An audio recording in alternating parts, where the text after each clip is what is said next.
Bonjour. Bonjour à tous. Aujourd'hui une vidéo au coin du feu pour plusieurs raisons. D'abord parce qu'on se trouve dans un endroit où potentiellement il peut y avoir des lions, ce qui tombe assez bien puisque c'est le thème de cette vidéo.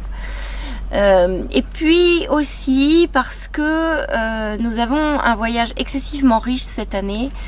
Riche au niveau des spectacles naturels, au niveau des animaux, des rencontres, et quand on rencontre des gens, effectivement on passe des soirées et donc on peut pas forcément s'occuper des vidéos. C'est fatigant, on vient de faire de la piste, on se perd parfois sur la piste, on a vraiment 1000 choses à faire et donc la vidéo vient en plus. Et là on avait presque 1000 clips vidéo à dérocher à la suite de notre passage à Etosha.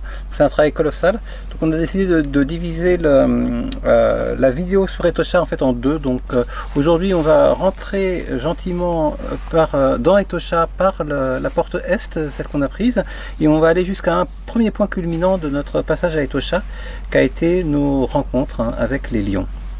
Alors donc notre première impression d'Etosha, ça a été une impression d'assez grande solitude, parce que le parc n'est pas très peuplé ces temps-ci, Covid oblige sans doute. C'est plutôt pour nous une bonne surprise par rapport au Kruger qui commence à être un petit peu chargé en touristes locaux, mais quand même.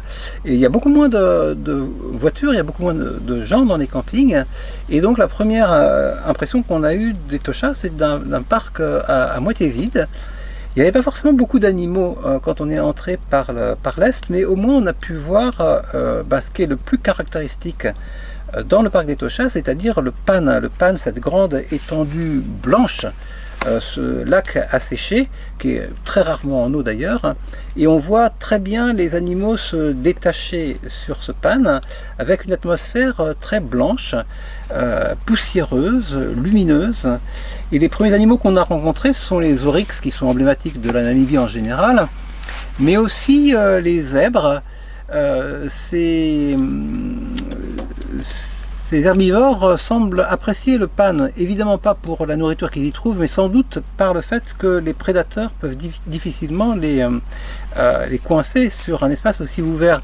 Et alors on a parfois des brumes de chaleur intéressantes qui font que, par exemple, les animaux, ici un oryx, semblent flotter au-dessus de l'horizon. C'est une vision assez caractéristique d'Etosha et qu'on retrouve très peu ailleurs.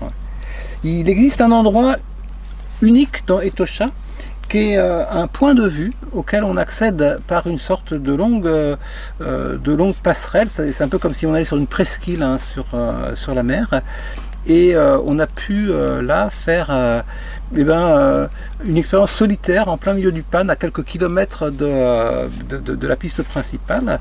Et alors on est sorti, on a fait un petit peu les idiots, et cette fois-ci on n'a pas été sanctionné. Au contraire d'une autre fois où on s'est fait attraper par un ranger parce qu'on n'a absolument pas le droit de sortir du véhicule.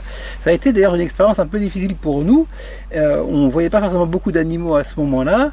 On s'est fait, on a pris une amende un peu sévère et on a été menacé d'expulsion pour être sorti d'un véhicule, mais pas pour être sorti, pour avoir un mauvais comportement. Parce que j'ai refusé de céder à l'injonction du ranger qui était en civil, qui n'avait pas de licence et qui a voulu me prendre de force mon papier, ce que j'ai pas accepté alors qu'il n'était pas à mes yeux titulaire d'une autorité régulière. Mais passons, la plainte est en cours, ou va bientôt être en cours.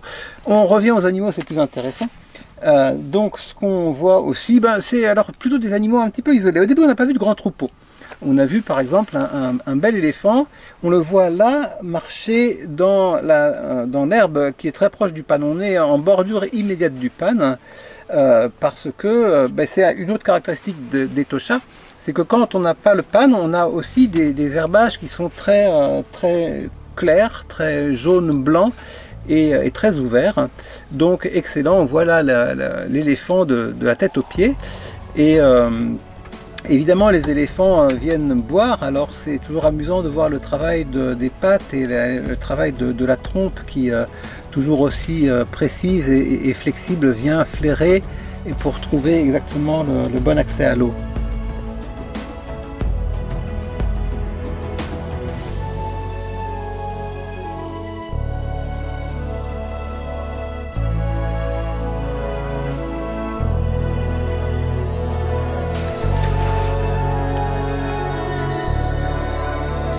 Alors nous on s'en lasse pas.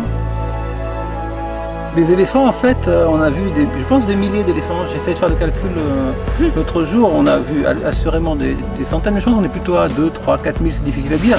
Là, on a vu un éléphant solitaire et on est content, en fait. J'espère que vous aussi.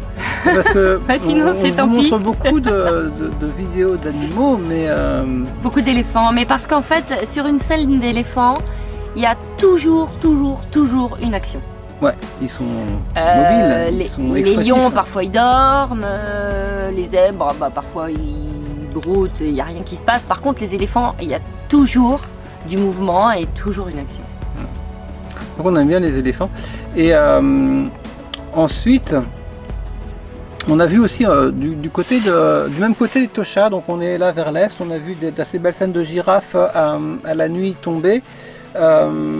Les girafes étaient en groupe assez nombreux et assez compacts, donc ça permet de les observer. C'est amusant de voir la symétrie qu'elles peuvent créer parfois. Elles se mettent en rang, c'est comme un joli ballet improvisé. Elles sont en général très prudentes, les girafes.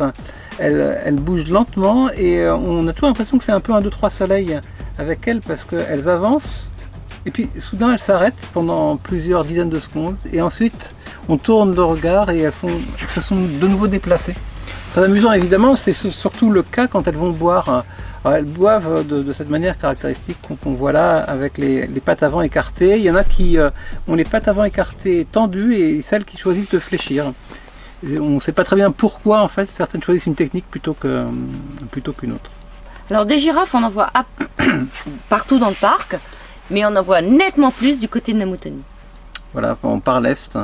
Alors ça participe aussi un peu de notre sentiment d'avoir des scènes qui sont certes très belles, mais pas absolument exceptionnelles par rapport à ce qu'on a déjà vu, parce que les girafes, moi j'aime beaucoup les girafes, mais c'est typiquement un animal qu'on voit dans beaucoup de parcs différents. Ce qui est caractéristique ici par rapport à d'autres parcs qu'on a pu visiter, c'est la présence massive de ces petites antilopes qui s'appellent les springboks. Donc elles jouent un peu le rôle que jouent les impalas au parc Kruger, c'est-à-dire que c'est la petite gazelle de base. Et il se trouve qu'on était en période de rut, et donc on avait beaucoup de combats simulés, et puis des combats parfois beaucoup plus sérieux pour la dominance. On a vu ces affrontements, ou en tout cas ces comportements de recherche de dominance, nettement avec aussi d'autres impalas par exemple, ou les koudous, les zèbres aussi. Alors les zèbres sont amusants parce que ils ont tendance, je reviens sur ce que disait un peu Isabelle tout à l'heure par rapport aux éléphants, ils sont parfois très statiques, mais ils ont aussi une fâcheuse tendance à se chamailler énormément, et ils se ruent dedans, ils se mordent. Alors c'est manifestement des animaux sociaux, parce qu'il est rare qu'on voit des zèbres seuls, mais par contre c'est comme si c'est un peu l'amour vache, quoi. Je t'aime moi non plus. Les mêmes animaux qui sont côte à côte, parfaitement statiques, parfois d'ailleurs à se faire des petites caresses en fait, ou à se faire des petits mouvements assez doux avec le museau, sont aussi capables de se mordiller, de se chamailler, de se ruer les uns contre les autres et de se faire des blessures. Oui, alors, et ça fait aussi penser peut-être un peu aux frères et sœurs qui ont de la peine à trouver le bon équilibre pour jouer ensemble.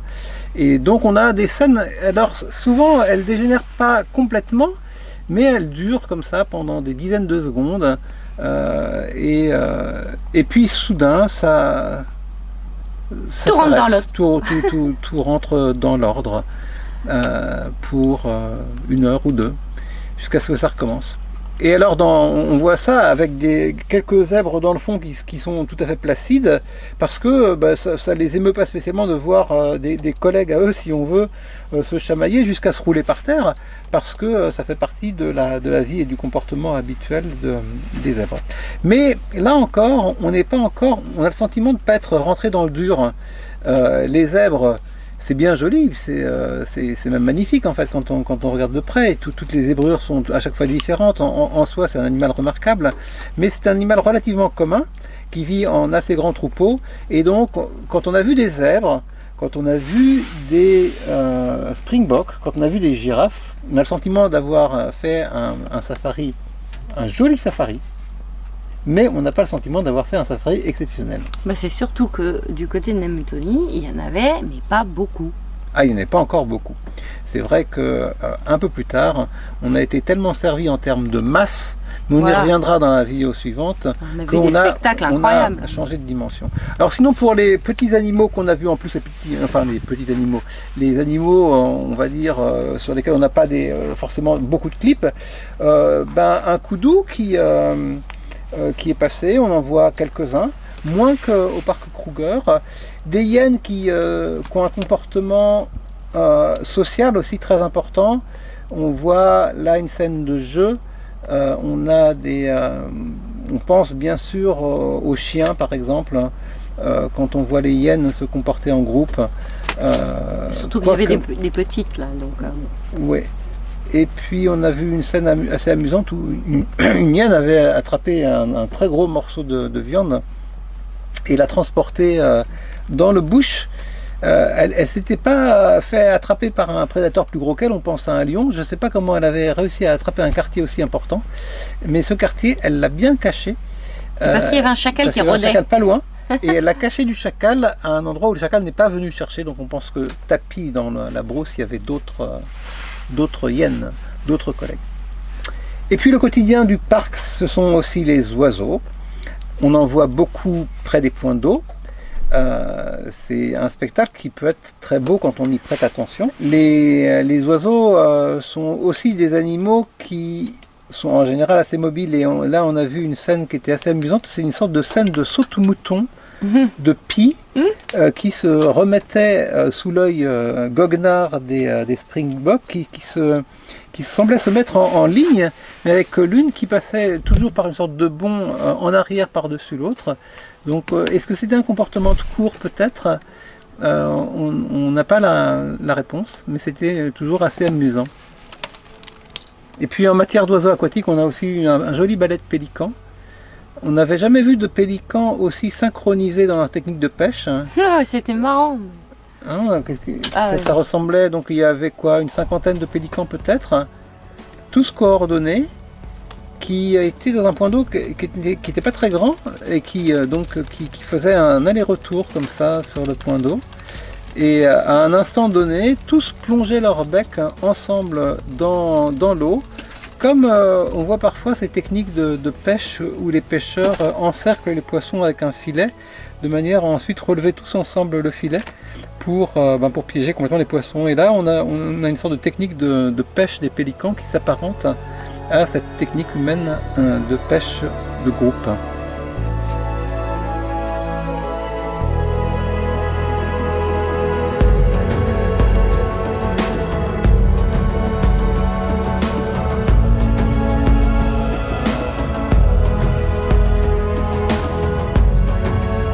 On a des oiseaux qui aussi sont des oiseaux de petite taille, comme environ de la taille des moineaux, qui viennent en général en très grand groupe. Mais ils sont difficiles à prendre en photo ou en vidéo parce qu'ils sont en groupe tellement nombreux et mobiles, ils arrivent comme une nuée et puis ils repartent aussitôt, que c'est difficile de faire des plans très, très réussis. Voilà, je crois que ça s'est assez bien passé. On a, pour continuer dans les oiseaux aquatiques, des petits échassiers qu'on voit près du barrage de Fisherspan, et puis des sandgrouse, mais c'est parce que je connais pas le nom en français. Des sandgrouse qu'on voit aussi parfois de temps en temps, un peu dans toute l'Afrique australe. Ces magnifiques rollers, ici un roller à col couleur lilas, Lilac Breasted Roller, qui avait avalé de travers un petit insecte apparemment, ou une aiguille. Une jolie scène aussi d'aigle. Qui a attrapé une souris, un mulot ou je sais pas quoi. Un aigle avait attrapé une souris. On pourrait presque en faire une fable de La Fontaine. Et alors, qu'est-ce qui s'est passé? Il était en train d'essayer de manger sa souris quand un autre aigle est arrivé. Il lui a chippé sa souris. Mais ceci dit, le premier s'est laissé faire d'assez bonne grâce. Et puis, Comment l'histoire s'est terminée, ça on ne sait pas. Je crois qu'ils sont tous les deux envolés avec la souris et on ne sait pas qui l'a mangé au final. Voilà, avec ces plans sur différentes espèces d'oiseaux, on a terminé un petit peu la visite du premier Etosha qui nous a occupé pendant 3 ou 4 jours. Jusqu'au fameux incident avec le ranger qui marquait un peu un point bas de notre expérience, et à tel point qu'on a dit à nos amis les Moyalpagas de ne pas forcément venir trop tôt au parc Etosha, parce que ce que nous a confirmé un photographe de très bon niveau qu'on a rencontré dans le parc, un Allemand, nous a dit que cette année les pluies avaient été tardives et que finalement la faune était un petit peu en retard. Mais il s'est produit un événement qui a changé un peu le cours des choses, et c'est une rencontre que nous avons faite par l'intermédiaire de d'autres voyageurs qu'on n'a en fait jamais rencontrés, mais ça on vous racontera les relations entre voyageurs dans une autre vidéo. Voilà, et donc grâce à eux, on a fait la connaissance, au moment même où on était en train de se disputer avec le ranger, on a fait connaissance avec Jacques et Christine. Alors, qui sont Jacques et Christine? On pourrait les décrire, sont devenus des amis. Ils se présentent comme un couple un peu sans âge, avec une énorme expérience de la photographie et du voyage. Une licence colossale en fait. Jacques est un personnage truculent, plein d'anecdotes, jovial, bon vivant. Ils ont tellement voyagé qu'ils en ont des anecdotes. Oui. Et Christine est une sorte de jeune fille éternelle, virevoltante, pimpante, toujours de bonne humeur. Et comme le contact s'est bien passé, Jacques nous a montré un petit peu son travail remarquable de photographe animalier reconnu et primé. Et moi j'ai montré de mon côté ce qu'on faisait, et on s'est intéressé mutuellement, parce que moi j'ai une approche beaucoup plus simple, j'ai un matériel beaucoup plus léger et beaucoup plus amateur, mais malgré tout j'arrive à faire des choses qui sont aussi un peu complémentaires par certains côtés de ce que fait Jacques, qui lui est dans la super qualité, le travail pro avec exposition à la clé. Donc on a échangé sur la technique un petit peu. Jacques a un matériel remarquable, mais surtout sur le comportement et l'approche des animaux. Or, il se trouve que Jacques est un spécialiste des lions. Il est né sous le signe du lion, il a une fascination pour les lions, et il a commencé comme ça par nous montrer les travaux qu'il avait fait sur les lions. Alors sa technique, on la voit ici à l'œuvre. Bien que l'image soit claire, on est vraiment à l'aube. On est les premiers à la porte, alignés et prêts à partir. Et dès que le soleil se lève, dès que les portes s'ouvrent, alors non seulement on va commencer à chercher les animaux, mais on va les chercher assez vite. C'est-à-dire qu'on va aller assez vite faire 10 ou 20 km pour aller à un point d'eau où on sera les premiers arrivés. Alors on s'est amusé, puisqu'on était ensemble, à se filmer mutuellement. C'était une expérience assez amusante de se voir, et il y a toute l'émulation en fait de la surprise à venir. Les lions seront-ils bien au rendez-vous? Pour savoir si les lions seront présents ou pas, Jacques se fie non seulement aux informations qu'il peut collecter à droite et à gauche en discutant, mais aussi à ce qu'on a vu la veille et à sa grande connaissance générale du comportement des lions. Si des lions en fait qu'on a vu la veille étaient repus, on sait qu'a priori ils vont pas chasser, mais ils vont peut-être boire. Ils seront toujours là le lendemain matin parce qu'ils n'auront pas pu bouger pendant la nuit. Et grâce à cette bonne connaissance du comportement des lions, eh bien on a pu en voir, et à plusieurs reprises, et on a pu surtout presque jouer avec leur comportement, c'est-à-dire quand on les voyait le long de la piste, on a pu, Jacques, Christine et nous, faire bouger nos véhicules de manière à accompagner les lions en marche avant ou en marche arrière, jusqu'à, sans les effaroucher, nous trouver très près d'eux, donc pour faire des photos dans des conditions qui étaient des conditions optimales. Et presque toujours tout seul, parce que on est non seulement avec Jacques les premiers, mais on est même souvent les seuls, c'est-à-dire que les gens ne savent pas en fait où on va trouver ces magnifiques créatures. Donc on les a vus le plus souvent à l'aube, mais assez rapidement le soleil monte et donc le moment pour faire des photos ou des vidéos avec une atmosphère de début ou fin de journée, ce moment il est très court.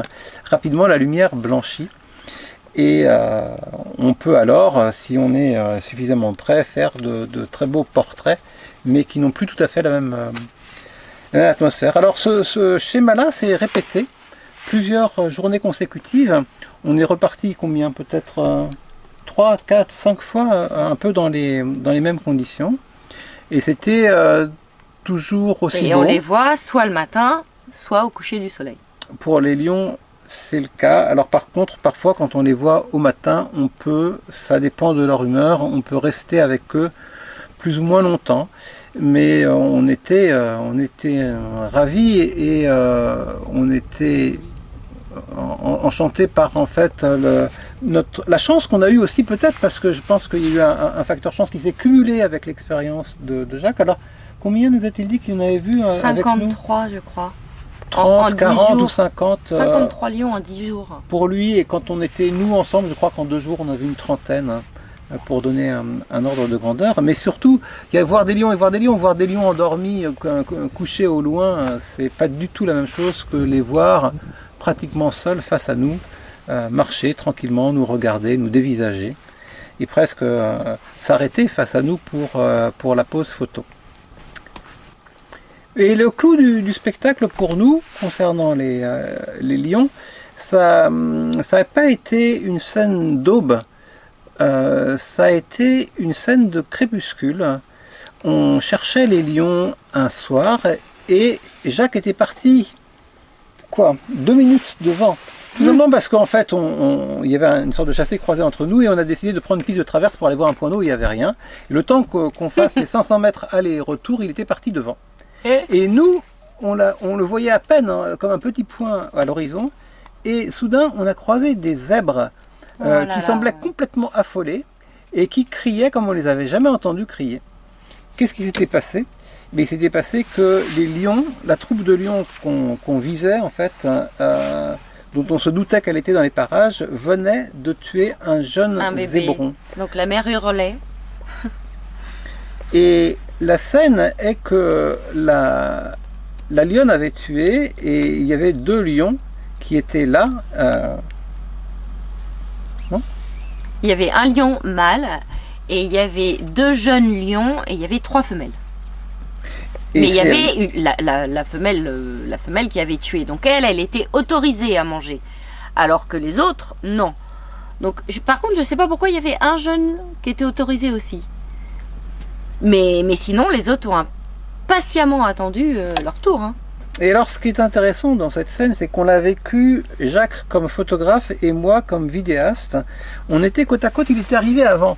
Donc, il n'a pas vraiment eu le temps de voir, je crois, il a juste eu le temps de voir le lion sauter sur le zèbre. Oui. Il n'a pas eu le temps vraiment, ça, de le prendre en photo. Par contre, quelques secondes après, ou quelques dizaines de secondes après, on a eu la même scène de lionne qui s'approchait de la proie et qui a été chassée par le lion. Et moi je l'ai eu en vidéo et Jacques a eu la même capture en fait en photo de bonne qualité. Ce qui était intéressant parce qu'il fait de la photo d'action et moi c'est ce que j'aimerais faire de plus en plus, la photo d'action, parce que dans une vidéo précédente quand j'ai expliqué mes principes photographiques, j'ai expliqué qu'une bonne photo c'était souvent une photo qui racontait une histoire. Par définition une photo d'action est une photo qui raconte une histoire et là on avait l'occasion de le faire. J'ai préféré faire de la vidéo plutôt que de la photo, c'est très difficile de faire les deux sur une scène aussi brève et donc c'était intéressant de pouvoir comparer nos résultats. Et en plus d'avoir vécu cette scène, là aussi on était tout seuls les premiers, même si je crois 1 ou 2 voitures se sont jointes à nous ensuite pour nous avoir vus en fait au loin sur la plaine.